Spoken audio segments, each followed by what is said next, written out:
പഹൽഗാം ഭീകരരെ വെള്ളപൂശാൻ ശ്രമിച്ച മുസ്ലിം ലീഗ് സംസ്ഥാന വർക്കിംഗ് കമ്മിറ്റി അംഗം ബഷീർ വെള്ളിക്കോത്തിനെതിരെ എൻഐക്കും പ്രധാനമന്ത്രിയുടെ ഓഫീസിലും പരാതി നൽകി ഹിന്ദു ഐക്യവേദി. അതേസമയം ജനം TV വാർത്തയ്ക്കും ഹിന്ദു ഐക്യവേദിയുടെ പരാതിയെ തുടർന്നും കാസർഗോഡ് ഹോസ്ദുർ പോലീസ് ബഷീർ വെള്ളിക്കോത്തിനെതിരെ കലാപാഹ്വാനത്തിന് നേരത്തെ കേസെടുത്തിരുന്നു. പഹൽഗാം ഭീകരാക്രമണത്തിന് തൊട്ടു പിന്നാലെയാണ് മുസ്ലിം ലീഗ് സംസ്ഥാന വർക്കിംഗ് കമ്മിറ്റി അംഗം ബഷീർ വള്ളിക്കോത്ത് ഭീകരവാദികളെ വെള്ളപൂശിക്കൊണ്ടുള്ള ഫേസ്ബുക്ക് പോസ്റ്റുമായി രംഗത്ത് വന്നത്.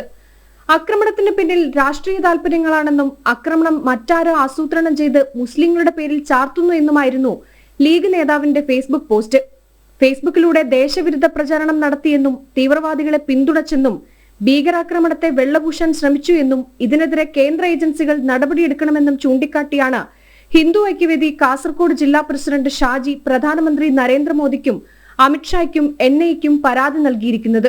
ഹിന്ദു ഐക്യവേദിയുടെ പരാതിയുടെ അടിസ്ഥാനത്തിൽ കാസർഗോഡ് ഹോസ്ദുർ കോടതി ബഷീർ വള്ളിക്കോത്തിനെതിരെ കലാപാഹ്വാനത്തിന് നേരത്തെ കേസെടുത്തിരുന്നു.